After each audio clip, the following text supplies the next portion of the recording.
అందరికీ నమస్కారం. Welcome to Shashi TV. నేను బాలు మేకల. కూటమి ప్రభుత్వం ఇద్దరు వ్యక్తులను అదుపు చేయకపోతే కూటమి ప్రభుత్వం వారికి డ్యామేజ్ వస్తుంది, అందులో డౌటే లేదు. మరోసారి చెప్తున్నాను, కూటమి ప్రభుత్వం ఇద్దరు వ్యక్తులను నోరు అదుపులో పెట్టుకోకపోతే ప్రభుత్వానికి ఇద్దరు చేసే తప్పుల వల్ల కూటమి ప్రభుత్వానికి చెడ్డ పేరు వస్తుంది. ఆ చెడ్డ పేరు రాకూడదనే నేను ఈ వీడియోని చేస్తున్నాను. ఎందుకంటే ఒకటి, ఆ ఇద్దరు వ్యక్తులు ఎవరంటే, ఒకటి కిరాకార్పి, జబర్దస్త్ కిరాకార్పి, తర్వాత ఈ చేబ్రోలు కిరణ్ గుంటూరులో ఉంటాడు. వీళ్ళిద్దరి నోరు అదుపులో పెట్టుకోకపోతే పవన్ కళ్యాణ్ గారికి, చంద్రబాబు గారికి, బీజేపీ కూటమి పార్టీల్లో ఉన్నటువంటి ప్రతి ఒక్కరు కూడా చెడ్డ పేరు వస్తుంది. ప్రతిపక్ష పార్టీలు విమర్శలు చేసే విధంగా మీరే హింట్ ఇచ్చినట్టు అవుతుంది. ఎందుకు చెప్తున్నానంటే, గతంలో వైఎస్ఆర్సీపీ అధికారంలో ఉన్నప్పుడు బోరుగడ్డ అనిల్ పరిస్థితి ఎలా ఉందో మనం చూసాం. అతను ఎలాంటి మాటలు మాట్లాడాడో, ఆడవారిని, స్త్రీలని, చంద్రబాబు గారి భార్యని, నారా లోకేష్ భార్యని, పవన్ కళ్యాణ్ గారి భార్యని, వారి పిల్లలని ఎలా మాట్లాడాడో చూసాం. సమాజం యాక్సెప్ట్ చేసే మాటలైతే కాదవి. దాని ఫలితమే ఈరోజు జైల్లో చెప్పకూడదు అంటున్నాడు బోరుగడ్డ అనిల్ అనే రౌడీ షీటర్ గాడు. ఇప్పుడు కూటమి ప్రభుత్వంలో కూడా ఆ బోరుగడ్డ అనిల్ గాడు ఎట్లయితే బిహేవ్ చేశాడో వాడికిలాగా ఈ కిరాకార్పి, జబర్దస్త్ కిరాకార్పి, ఈ చేబ్రోలు కిరణ్ వీళ్ళిద్దరూ అదే కోవలో ఉన్నారు. మరి బహుశా ఆ రకమైనటువంటి మాటలు మాట్లాడితేనే గుర్తింపు వస్తుంది అనుకుంటే అది దారుణమైన విషయం. అది దానంత దౌర్భాగ్యమైన విషయం ఇంకోటి ఉండదు. సబ్జెక్ట్ వైజ్గా రాజకీయాల్లో విమర్శకు ప్రతి విమర్శ సహజం, ఆరోపణకు ప్రతి ఆరోపణ సహజం. ఏ రాజకీయ పార్టీ అయినా ఇంకో రాజకీయ పార్టీ పైన విమర్శలు, ఆరోపణలు చేయటం సహజం, అది రాజకీయాల్లో మనందరికీ తెలుసు. కానీ పరిధికి మించి, లిమిట్కి మించి, స్థాయికి మించి బూతులు మాట్లాడటం అనేది కరెక్ట్ కాదు. కిరాకార్పి, జబర్దస్త్ కిరాకార్పి ఎన్ని మాటలు మాట్లాడాడో మనందరం చూస్తున్నాం. ఇప్పటికీ ప్రేలాపన పేలుతూనే ఉన్నాడు. మరి రేపటి రోజున అతని భవిష్యత్తు ఏంటో మరి నాకైతే అర్థం అవట్లా. అంతకుముందు వరకు సీమరాజా మాట్లాడాడు, సరే సీమరాజా కాస్త సైలెంట్ అయిపోయాడు, ఎందుకు అయ్యాడో మనకు తెలియదు. ఇప్పుడు కిరాకార్పి కూడా మాట్లాడుతున్నాడు, మాట్లాడి కొంత స్పీడ్ తగ్గించాడు. ఇప్పుడు ఈ చేబ్రోలు కిరణ్ అనేవాడు ఎక్కువ చేసేస్తున్నాడు, చాలా ఎక్కువ. మీకు వాడు మాట్లాడిన మాట ఒకసారి వినిపిస్తాం మీకు. పోలీసులను బట్టలు ఉడదీసి కొడతా అనేసి కామెంట్ చేశాడు. ఇది ఏ విధంగా చూడొచ్చు? నిజంగా జగన్మోహన్ రెడ్డి బట్టలు ఉడతీసేవాడైతే వాడి పెళ్ళం ఎందుకని అవినాష్ రెడ్డికి ఉదయం పూట 3 గంటలకు ఫోన్ చేసిద్ది. వాళ్ళ పిల్లల height equal to Avinash Reddy. మీకు అక్కడే తేడా ఏంటో తెలుసు. అంటే ఇతని దగ్గర మగతనం లేదు, ఇతను మగోడు కాదు, ఇతనికి మగతనం లేదు, అందుకని పెళ్ళం ఇంకో దారి చూసుకుంది అవినాష్ రెడ్డి గారిని. ఎందుకంటే తన మగతనాన్ని దేవుడు తీసేశాడు కాబట్టి పోలీసుల బట్టలు తీసి వాళ్ళ చేత ఏమన్నా రెడ్ లైట్ ఏరియా పెట్టిద్దామని ఏమన్నా డిసైడ్ అయ్యాడేమో. చూశారండి, వైఎస్ జగన్మోహన్ రెడ్డికి మగతనం దేవుడు తీసేశాడని, అందుకే భార్య ఇంకొకరిని చూసుకుందని చెప్పి ఎంత దారుణమైన మాటలండి ఇవి. ఇది కరెక్టా? గతంలో వైఎస్ఆర్సీపీ నాయకులు కూడా భువనేశ్వర్ గారిని, నారా లోకేష్ భార్యను కూడా విమర్శలు చేస్తే సమాజం తీసుకుందండి. అది సమాజం స్వాగతించిందా? మాటలు తిప్పికొట్టలేదా, చీకొట్టలేదా? ఇప్పుడు తెలుగుదేశం పార్టీ సభ్యత్వం తీసుకున్నటువంటి ఈ చేబ్రోలు కిరణ్ గాడు ఈ రకమైనటువంటి మాటలు మాట్లాడటం అది కరెక్ట్ అండి?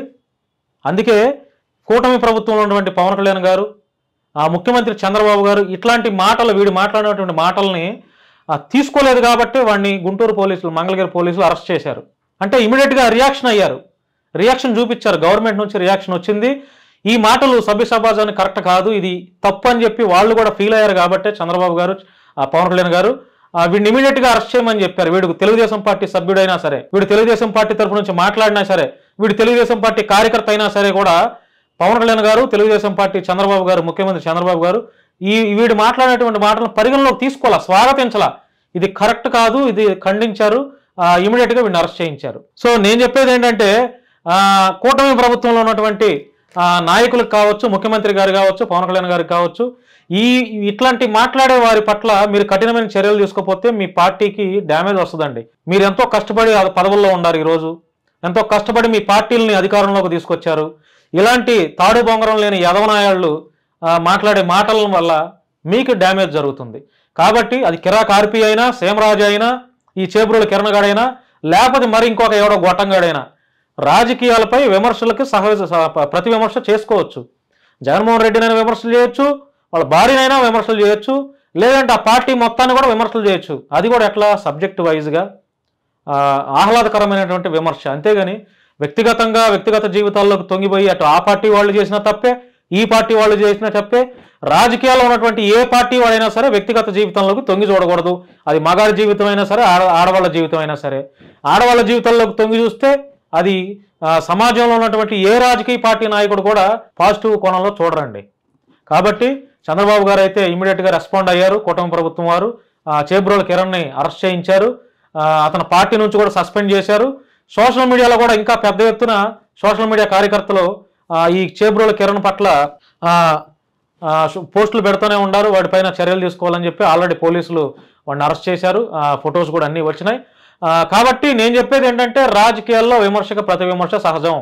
వ్యక్తిగత జీవితాల్లోకి తొంగిపోయి వ్యక్తిగత అసభ్యకరమైన పదజాలు వాడు ఎంత దారుణంగా మాట్లాడాడండి. ఇది కరెక్ట్? అది అట్లా మాట్లాడటం ఎందుకు? మళ్ళీ తప్పు అయిపోయింది, క్షమించండి భారతమ్మ, జగన్మోహన్ రెడ్డి గారు క్షమించండి అని మాట్లాడటం ఎందుకు? నోరు అదుపులో ఉండాలి కదా. మీడియా ఛానల్లో కూడా కొంతమంది ఎడతయారయ్యారంటే ఆడు ఏమిడండాడు, గుంటూరులో వాడు అటెండర్ గాడు, ఏది తెలుగుదేశం పార్టీలో టీలు అందించేవాడంట. వాడేదో ఎలక్షన్ టైంలో ఏదో 4-5 డైలాగులు వాడితే వాడిని ఏదో ఒక ఇద్దరు ముగ్గురు ఇంటర్వ్యూలు చేస్తే అదే పనిగా పట్టుకొని వీడు ఛానల్లో కూర్చొని కారు కోతలకు వస్తున్నాడు. కరెక్ట్ కాదు ఇది. ఇవి మానుకోవాలి. ఎందుకంటే రాజకీయాల్లో అధికారాలు ఎప్పుడు ఎవరికి శాశ్వతం కాదు. ఈరోజు వీళ్ళు ఉన్నారు, రేపు ఇంకొకళ్ళు ఉంటారు. ఎప్పుడు ఆనాడు కాంగ్రెస్ ఉంది, ఎన్టీఆర్ గారు ఉన్నారు, మరలా వైఎస్ రాజశేఖర రెడ్డి గారు కాంగ్రెస్ వచ్చింది, తర్వాత వైఎస్ఆర్కి వచ్చింది, ఇప్పుడు మరలా చంద్రబాబు గారు గవర్నమెంట్ వచ్చింది. ఎన్ని చూడలేదు గవర్నమెంట్లు?